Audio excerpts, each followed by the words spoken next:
Chapter 3 of Boruto 2 Blue Vortex is finally here, and it dropped some bombshells. First of all, we got to see more of Boruto's Rasengan Uzuhiko, which literally one-shot Code. We see Boruto's former friends and Himawari show up to the fight, and then we finally get the long-awaited reunion of Kawaki and Boruto. But that's not what this video is about. Today we're talking about something even crazier from Chapter 3. It's very brief, but we see Boruto using a toad. He uses the toad as a spy to keep an eye on Code, and this is how Boruto sees the Ten Tails. And the Ten Tails looks absolutely drained, by the way, thanks to Code's army. But let's back up a little bit and acknowledge the fact that Boruto is using a toad. I mean, we're all thinking the same thing right now. Is Boruto a sage? Well, it's very possible. He had 3 years to train during the time skip. He definitely could have become a sage in that window of time. But that raises the question, who taught Boruto Sage Mode? Because as we know, it's one of the most difficult jutsus to master in the series. One name immediately comes to mind, and that's Kashin Koji. And look, there are countless theories on what really went down during the time skip, ranging from completely normal to straight up time travel. And in the midst of all of these theories, Boruto training under Kashin Koji doesn't seem too far-fetched. We all know that he escaped from his battle with Ishiki, and it's commonly accepted that he fled to Mount Miyaboku. It's very possible that over the course of the 3-year time skip, he could have met Boruto.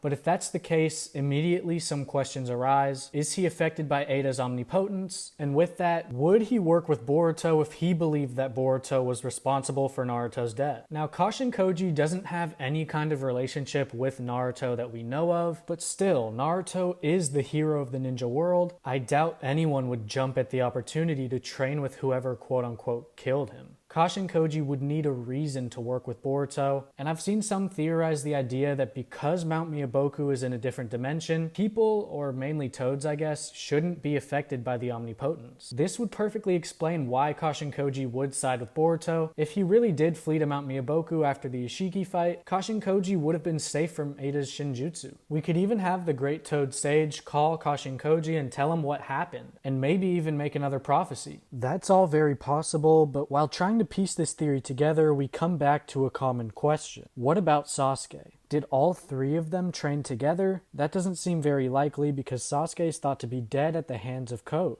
But if all 3 of them were together, I think they maybe could have defeated Code, or at the very least have gotten away, especially with some sort of toad transportation technique. So I don't think there was a point of time where all 3 of them were together. We at least know Sasuke was with Boruto when he left the village. We know they trained together for at least 1 year thanks to Chapter 2. Code talks about how Boruto was helpless in their battle 2 years ago during the time skip, and if Boruto ran away, it was likely Sasuke who stalled Code. That's why most people think Sasuke is dead, mixed with the fact that Sasuke isn't with Boruto currently in the time skip. So whether or not Sasuke is alive, he and Boruto still separated 2 years ago, or 1 year into the time skip. So for 2 years, Boruto was without Sasuke, or at least that's what we can conclude with the little evidence that we have. And this means that the last 2 years of the time skip are available for Kashin Koji to enter the story. And I mean, it makes sense. In the Naruto world, you can only get so far by yourself. To get stronger, you need a good teacher. And with Sasuke seemingly out of the picture, it would make sense for Kashin Koji to be introduced as Boruto's new sensei during the time skip. And who knows, maybe the Rasengan Uzuhiko could be Boruto's Rasengan mixed with nature energy. Just throwing that out there, I don't really know how realistic it would be, but again, it could be possible. Another question I've given some thought to is if Kashin Koji did train Boruto in the ways of Sage Jutsu, why haven't we seen him use it? And the answer to that question is a little terrifying. He hasn't had to yet. If Boruto has Sage Jutsu in his bag and is casually fighting a no limiters Code in base form, just how strong is Boruto? If he is a sage, we would probably see him use it against Kawaki, because with Code on Fraud Watch, it seems Kawaki may be the only person who can challenge Boruto and force him to use Sage Mode. Another possibility is that Boruto was training with Kashin Koji but didn't become a sage. Instead, maybe it was a partnership rather than a sensei-student dynamic. And also, with Boruto's current skills, it doesn't really seem like he needs Sage Mode as of right now. He could have learned everything from Sasuke for a year all the way up until his alleged death, and then for the next 2 years he could have just befriended Kashin Koji. Kashin Koji could have lent Boruto a toad even if Boruto didn't become a sage. After all, Konohamaru has a toad summoning, but we've never seen him show the ability to use Sage Mode. But what do y'all think? Is Boruto a sage thanks to training under Kashin Koji, or did he get his hands on a toad some other way? I definitely think it's time for Kashin Koji to return to the story, and him training Boruto to sagehood would be a a great way to do it. Comment your thoughts on this theory down below, and thanks for watching. I'll see you in the next video.